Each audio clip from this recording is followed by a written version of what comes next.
Let's have a review of how the Russian invasion of Ukraine has fared so far, how the offensive has faltered and resistance has increased.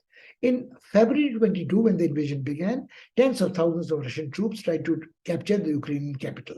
Wagner mercenaries reportedly were redeployed from Africa to assassinate the Ukrainian president, although the hope was that he would run away, take a safe passage to America. The European Union opened its door to hundreds of thousands of Ukrainian refugees. Some criticized the double standards shown by the Europeans to receive these Ukrainians who had blonde hair, blue eyes, fair skin, to those escaping the violence of West Asia and in Northern Africa. But this phase has passed. March 2022 onwards, there was a slowdown in the conduct of war. Food and energy prices rose around the world. Russian forces encountered stubborn resistance around Kyiv, had to withdraw. The advance started to splutter and stall. Grisly evidence of war crimes emerged as Russia forced pullback from areas like Kiev. Hundreds of bodies of civilians are found in the mass grave in Bucha. Now, what one must keep in mind is that these allegations of war crimes, violations of civilian rights, have been targeted by one side at the other, both. And it is very difficult in a situation like Ukraine to find out what is the truth. More likely is that during the conduct of war, civilians pay the worst price, they are the worst casualties, and it is not always possible to conduct war keeping in mind the laws of war as the international law prescribes. So probably war crimes have been committed, but there's a different issue which we'll see how they can be coped with. April onward, one might say 2022, the second phase began. The Russians decided to have missile strikes, and one of the earliest missile strikes hit a train station in Kramatorsk on 8th April, killing at least 50 civilians. A suspected Ukrainian missile sank the flagship of Russia, Moscow, in the Black Sea field. Now you can see that this is Russians started using missiles targeting civilians, creating havoc on the ground, but the Ukrainians could also at times, until that stage, strike at will the flagship Russian Moscow, and Moscow was left smarting. In the month of May, NATO regained its relevance. Sweden and Finland unveiled their bids to join NATO. Resistance to their membership continued from Turkey and Hungary, as we have noted before. But by June, the string of Western brands and businesses exited Russia as part of the sanctions imposed on Russia. But let's keep in mind that it is only the Americans and leading European brands and some Japanese brands which have exited Russia. Major Asian companies, and it's not only China, continued to operate in Russia. The global food crisis loomed. Millions of tons of Ukrainian grain languishing in silos since the start of war finally was lifted. Some arrangements were made, courtesy partly Turkey, that they could pass through and get down to where it was needed most. Ukrainian forces recaptured Snake Island, which was a major moral victory because it had been captured by the Russians in the beginning of the war. In July, began the Russian counteroffensive in the east. The last city in the eastern Luhansk region falls to the grinding Russian invasion. Inflation reached record highs in Eurozone. The euro and the dollar reached parity, which was the economic consequences of the war were becoming painfully felt in Europe. Russia begins to periodically shut down the Nord Stream, indicating to the Europeans that unless they were neutral in this war, did not aid Ukraine, they would have to pay an energy price. In the meantime, the Nord Stream was sabotaged, and the Russians said that this was a special operation done by the deep state in America. We will never be able to find out what happened, but this practically sealed the fate of the Nord Stream. And as we noticed a little earlier, commented a little earlier, Europeans realized that they could live without, at least in the short term, without the Russian fuels. And also they started looking for alternative sources of energy, falling back on the fossil fuels, alternative supplies of oil and gas, and even nuclear energy. Ukraine and Russia agreed in a landmark deal in the month of July, allowing Ukrainian grain to be exported across the Black Sea. HIMARS missiles from US began hitting Russian ammunition depots, logistics, command and control system. So it was not as if the Ukrainians were fighting a David versus Goliath battle. They were being armed with more than slingshots by their allies.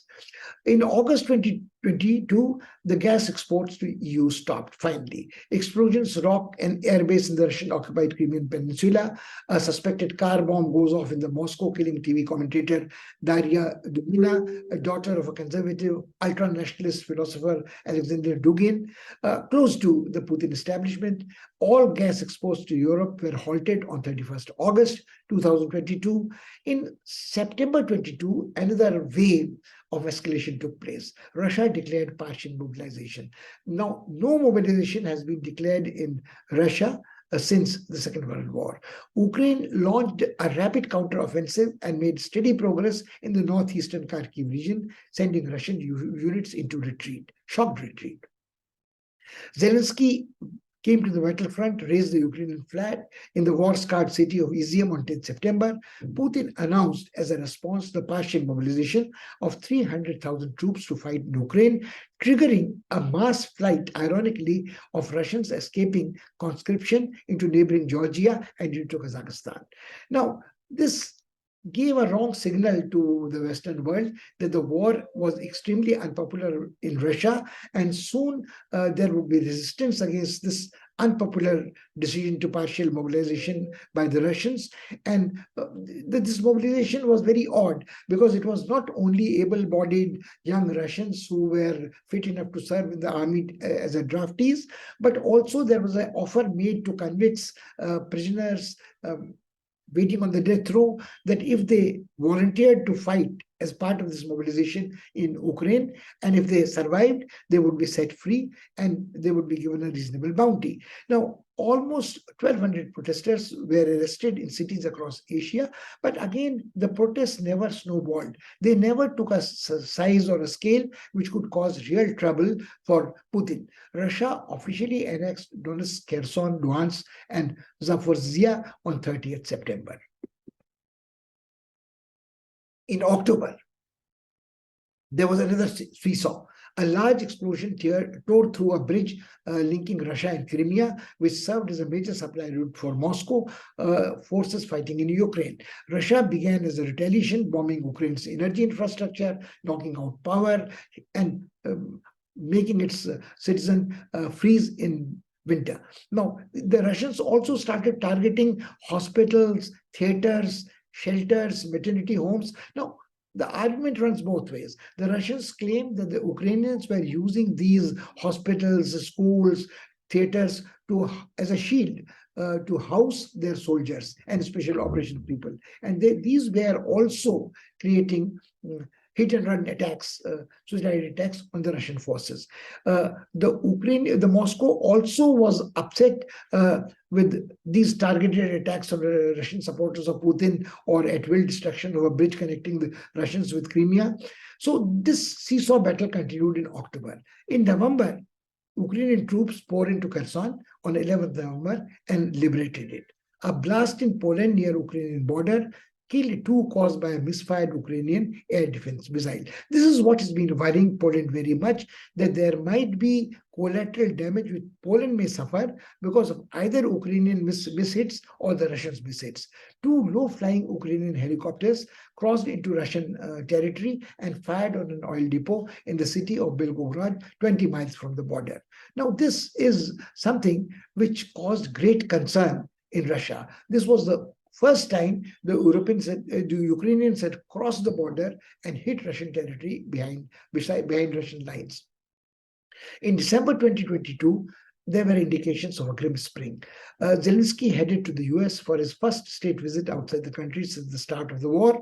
We must remember that Zelensky has been very visible. He has been participating virtually, addressing United Nations meetings, General Assembly meetings, Security Council meetings, American Congress, his European allies in their partnership, their parliaments.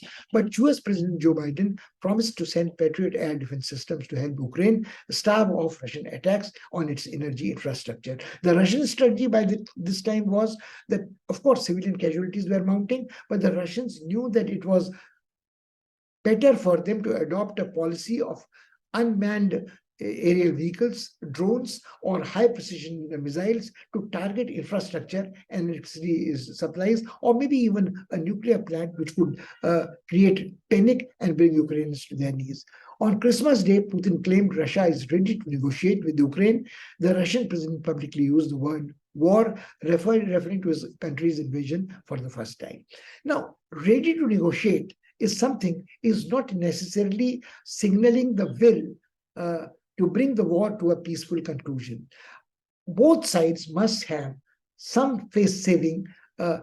How does Ukraine accept the loss of territory? However little it may be 20% of its total territory, and of course, Crimea's annexation before that, and devastation of the country, which may take many $trillion to reconstruct, and say that I'm willing to negotiate. So his negotiating position is that no loss of territory is negotiable.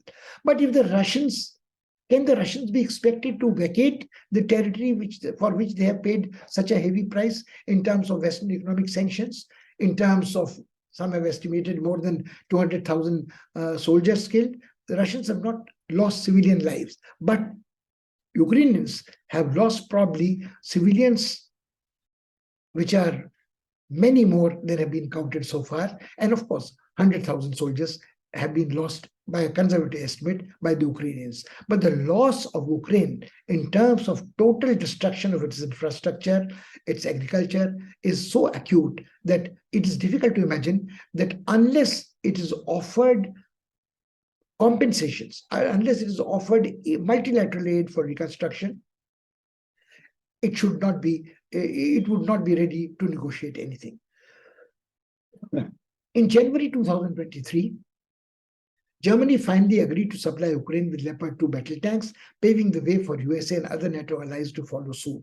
Now, this is more or less a symbolic gesture, because by the time these tanks reach the battlefront, by the time the Ukrainian soldiers are trained to man them, and by the time weeks, if not months, will pass, and Russians would be pre-warned that this is what is going to be deployed against them. And if the Russians have already opted for the strategy of drones and high-precision missiles, then it is very difficult to imagine that this would change the scales of war.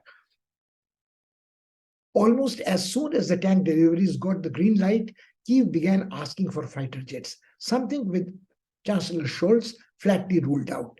Ukraine admits that withdrawing from the eastern town of Soledar, much to his regret, which indicates that Russians have made some inroads and firmed and reinforced their positions in at least some parts of eastern Ukraine. Russia and Belarus began joint drills in the month of January, creating apprehensions that in near future, Ukraine might face an attack from Belarus side as well. So there would be Russian pressure on the eastern side, there would be Russian pressure from the southern side, southeastern side, and now there would be an additional threat from the northern side from Belarus.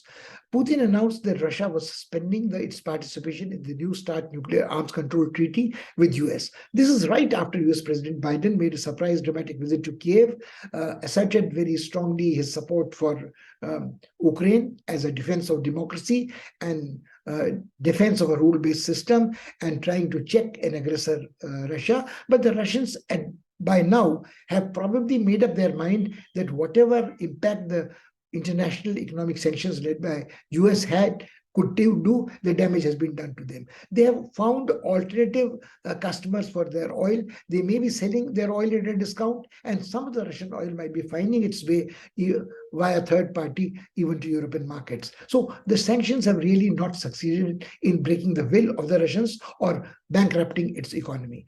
They were kicked out of the SWIFT system. They were kicked out of the banking system. Their oligarchs were targeted. Anybody close to Putin was sanctioned. But all these sanctions have not made a difference. Actually, what has happened is Russians have drawn closer to Iranians. They have drawn closer to Chinese. The Chinese-Russian relationship is a complex one, has to be analyzed some other time in greater length and detail. But the Americans have not been able to drive a wedge between the Chinese or the Americans. People have speculated that the Chinese are watching very carefully what would happen to Russian military special operation in Ukraine. Does it have some lessons for them vis-a-vis Taiwan, Formosa? But as the much talked about massive Russian invasion offensive to commemorate 1 year of war in Ukraine has not taken place. The state of stalemate on the battleground continues. It is difficult to foresee any one side registering a decisive victory in near future. There are things which one must note of. The war has resulted in an unimaginable humanitarian crisis, as hundreds of thousands of Ukrainians were internally displaced and millions fled abroad. Neighboring Poland recorded the highest number of border crossings from Ukraine, over 9 million as of February 2023, followed by Russia, Hungary, and Romania.